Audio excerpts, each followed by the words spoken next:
लो चलिए आज करते हैं बेहतरीन सा सम। इसमें हमें स्टेटमेंट दिया है, इंफॉर्मेशन दिया है, बट फिगर नहीं है। तो चलिए पहले फिगर ड्रॉ कर लेते हैं स्टेटमेंट पढ़ के। Triangle ABC is an equilateral triangle, that means हमें एक ट्राइंगल एबीसी दिया गया है जो इक्विलैटरल है, माने इसके तीनों साइड्स इक्वल है, A B A C and B C. आगे देखिए क्या दिया, point P is on base BC, मतलब बीसी पे एक पॉइंट पी लेना है, बट कहां पे ले, उसके उसके बारे में इंफॉर्मेशन दिया गया है, उसका लोकेशन कहां पे है, such that PC is 1/3 of BC. अब इसको समझिए, पीसी का जो लेंथ है वो 1/3 ऑफ बीसी है। मतलब अगर हम बीसी को 3 इक्वल पार्ट्स में तोड़ते हैं, कट करते हैं, तो उसका 1/3 हिस्सा 1/3 ऑफ बीसी बोला है। तो अगर 3 इक्वल पार्ट में तोड़ते हैं तो उसमें से एक पॉइंट का नाम है पीसी, और वो पीसी क्या है, 1/3 ऑफ बीसी है। तो पॉइंट ये है कि वो पी जो है वो बी के नजदीक होगा या सी के नजदीक होगा, वो एक्चुअली होगा सी के नजदीक, बिकॉज पीसी का लेंथ है 1/3, एक पार्ट है आउट ऑफ द 3 पार्ट में से एक पार्ट है। तो अगर यहां पे होता तो वो भी 1/3 ऑफ बीसी होता। समझ रहे, तो पी का लोकेशन बहुत इंपॉर्टेंट है। और आगे बोला है that AB is equal to 6 centimetre, that means हमें साइड्स के लेंथ दिए गए हैं 6 सेंटीमीटर, और हमें बोला AP फाइंड कीजिए, तो AP हमने ड्रॉ कर दिया है, और जैसे मैंने कहा तीनों साइड्स का लेंथ दिया है 6 सेंटीमीटर। तो हमें इतना इंफॉर्मेशन दिया है, तो हमारे पास एक इक्विलैटरल ट्राइंगल है जिसके तीनों साइड्स के लेंथ है 6 सेंटीमीटर, और हमें AP का लेंथ फाइंड करना है। अब जब हमें AP का लेंथ फाइंड करना है, आप सोचिए यहाँ पे कुछ है जो चीज आप अप्लाई कर सकते हो और ये फाइंड कर सकते हो। तो हम बोलोगे नहीं, कुछ इन्फॉर्मेशन तो दिख नहीं रहा है, कौन सा प्रॉपर्टी यूज करे, कौन सा थियरम यूज करे, कुछ भी नहीं अप्लाई हो पा रहा है। तो सोचिए कैसे। अब एपी फाइंड तो करना है, तो एक बहुत सिंपल सा चीज है, अगर ऐसे कभी भी हम अगर अटक जाते हैं, नहीं समझ में आ रहा है, ऐसे केस पे यहाँ पे हम एक चीज कर सकते हैं, हम ए से परपेंडिकुलर ड्रॉप कर सकते हैं। तो अगर हम ए से परपेंडिकुलर ड्रॉप कर दें बीसी पे, तो होगा क्या, हमारे पास अब एक राइट एंगल ट्राइंगल आ गया है ना। अब इससे फायदा क्या है, बिकॉज एपी जो है अब इस राइट एंगल ट्राइंगल का हिस्सा है, साइड है। तो आप बोलोगे हाँ एपी हम फाइंड कर सकते हैं पाइथागोरस थ्योरम से। तो अगर हम पाइथागोरस थ्योरम अप्लाई करें तो हमें क्या मिलेगा, AP square is equal to AM square plus MP square. Very good. तो अब बोलोगे AP का वैल्यू अगर हमें चाहिए तो हमें AM और MP की जरूरत है, दैट मींस हमें AM और MP ढूंढना है। तो अब समझ में आ रहा है हम अप्रोच कैसे कर रहे हैं। तो AP फाइंड करने के लिए अभी हमें AM और MP की जरूरत है, सो दैट हम पाइथागोरस थ्योरम अप्लाई करें। ये क्लियर है? ओके। तो आप बोलोगे अभी MP फाइंड करना है, AM फाइंड करना है। तो देखिए AM जो है, AM क्या और किसी ट्राइंगल का हिस्सा है। देखिए बोलोगे हाँ AM तो ट्राइंगल AMC का भी साइड है, या तो आप AMB का साइड ले लीजिए। तो इस ट्राइंगल AMC में हमें कुछ पता है, तो आप बोलोगे हाँ एक एंगल तो 90 है, कोई और एंगल के बारे में क्या हमें इंफॉर्मेशन पता है? सोचिए सोचिए सोचिए। आप बोलोगे हाँ एंगल C के बारे में पता है। क्यों? एंगल C हमें पता है दैट इज 60 डिग्री। रीजन क्या है? Because angle of an equilateral triangle. Very good.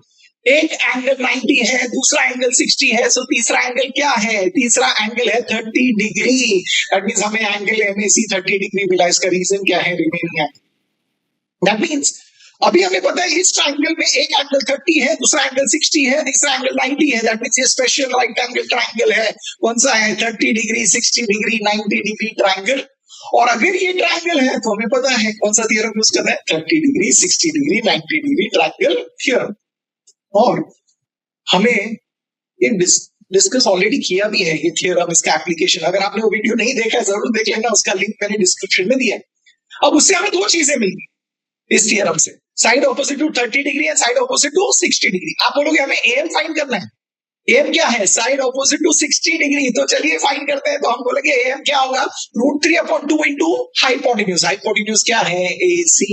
और इसका रीजन होगा साइड ऑपोजिट टू 60 डिग्री। अब यहाँ पे सॉल्व करते हैं तो हमें AM मिलेगा, it is √3/2 into AC। AC का लेंथ कितना है? 6, so इंटू 6।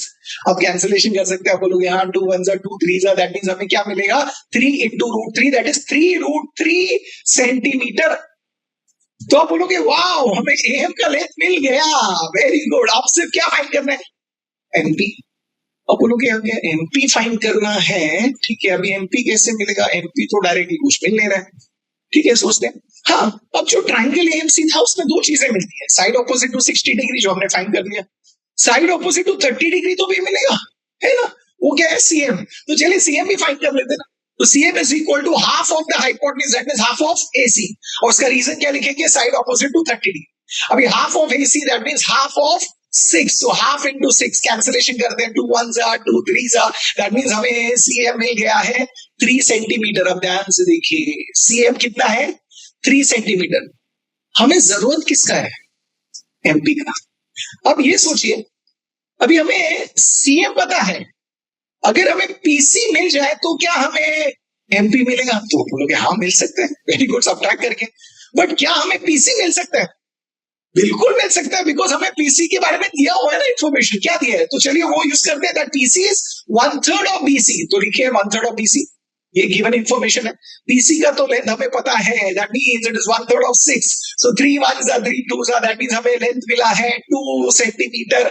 अब देखिए बहुत सिंपल है, हमें सीएम मिला है 3, सीपी मिला है 2, तो एमपी मिलेगा कैसे, हम लिखेंगे MP plus PC is equal to CM, और इसका रीजन होगा C dash P dash M.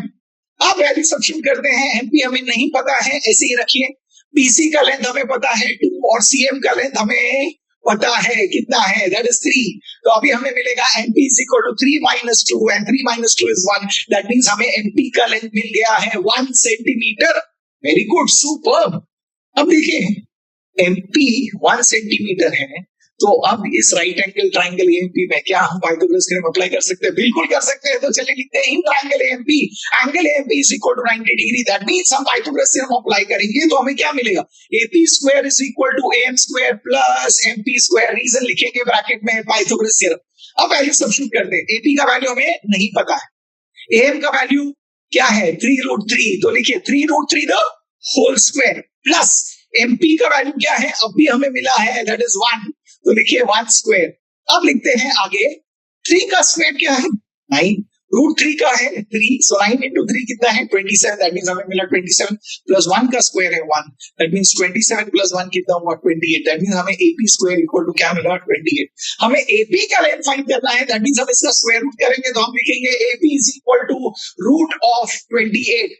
अब हम 28 को फैक्टराइज कर सकते हैं, राइट है, और इसे लिख सकते हैं root of 4 into 7, very good. अब 4 का स्क्वायर रूट क्या है 2, बिकॉज वो परफेक्ट स्क्वायर है, 7 तो परफेक्ट स्क्वायर नहीं है, दैट मींस रूट के अंदर ही होगा, दैट मींस हमारा आंसर क्या होगा, अभी हम लिखेंगे AP is equal to 2√7 centimetre, और हमने एपी का लेंथ फाइंड कर लिया।